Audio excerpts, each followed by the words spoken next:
আমাদের দেশে যারা কথার কথায় বলে আমাদের প্রথম পরিচয় বাঙালি না বাংলাদেশি, তাদের উদ্দেশ্যেই বলতে চাই আমাদের দেশে 50টিরও বেশি জাতি আছে বাঙালি বাদেও।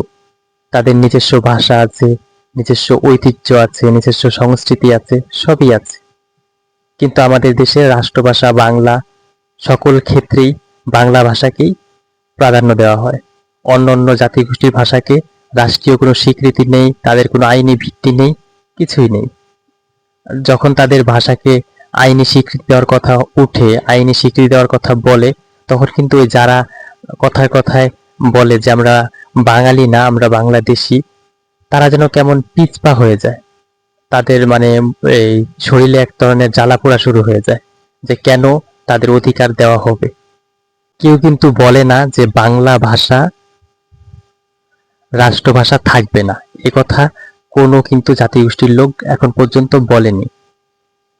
বাংলা রাষ্ট্রভাষা হিসেবেই থাকবে। পাশাপাশি অন্যান্য যে জাতিগোষ্ঠীর ভাষা আছে তাদের আইনি ভিত্তি দিতে হবে, সাংবিধানিক স্বীকৃতি দিতে হবে। তারা যাতে তাদের ভাষাকে তাদের জীবনে প্রয়োগ করতে পারে সেই নিশ্চয়তা দিতে হবে। কারো ভাষাগত স্বীকৃতি দিলেই কিন্তু এমন না যে সে দেশ থেকে আলাদা হয়ে গেল, সে দেশ থেকে বিচ্ছিন্ন হয়ে গেল। আমরা অনেকেই মনে করি যে ভাষাগত অধিকার দিলেই বোধহয় আলাদা হয়ে গেল, দেশের মধ্যে একটা জাতিগত বিভেদ সৃষ্টি হলো। এটা পুরোপুরি ভুল। দেশের মধ্যে যত যত জাতিগোষ্ঠী আছে বাঙালি বাদেও তাদের ভাষাগত অধিকার সংরক্ষণ করলে, ভাষাগত স্বীকৃতি দিলে, তাদের জাতিগত স্বীকৃতি দিলে দেশের সাম্প্রদায়িক সম্প্রীতি রক্ষা হবে। দেশে আরো একে অপরের প্রতি, এক জাতিগোষ্ঠীর মানুষ অন্য জাতিগোষ্ঠীর প্রতি সম্মান বাড়বে। অর্থনীতির দিক থেকে বিবেচনা করলেও কিন্তু আমরা যদি আমাদের দেশে অন্যান্য জাতিগোষ্ঠী যেমন চাকমা, মারমা, সমতল অঞ্চলে আছে গারো, সাঁওতাল, এমন অন্যান্য জাতিগোষ্ঠী, তাদের ভাষাগত স্বীকৃতি, তাদের যদি আইনি ভিত্তি দেওয়া হয়, তাদের ভূমি সংরক্ষণ করা হয়, তাহলে কিন্তু আমাদের দেশে কিন্তু অর্থনৈতিকভাবেও কিন্তু এক ধরনের একটা পরিবর্তন আসবে। ট্যুরিজম খাতে কিন্তু আমাদের এক ধরনের বিপ্লবী পরিবর্তন আসার সম্ভাবনা অনেক বেশি। আর আমরা যদি আমাদের বাঙালি জাতীয়তাবাদকে ধারণ করে এবং অন্যান্য জাতিকেও যদি স্বীকৃতি দেওয়া হয়, অন্যান্য জাতির যে অধিকারগুলো আছে সেগুলোকেও যদি আমরা বাস্তবায়ন করতে পারি, তাহলে কিন্তু আমাদের দেশের চিত্র কিন্তু বদলে যাবে। আন্তর্জাতিকভাবেও কিন্তু আমাদের সাংস্কৃতিক পরিচয়টা কিন্তু আরো শক্তিশালী হবে এবং আমাদের দেশের যে বিনোদন জগৎ, মিডিয়া, ফিল্ম ইন্ডাস্ট্রি, অন্যান্য খাতেও কিন্তু একটা বিপ্লবী পরিবর্তন আসবে। সেখানেও কিন্তু এক ধরনের কিন্তু একটা অর্থনৈতিক সাফল্য আসবে।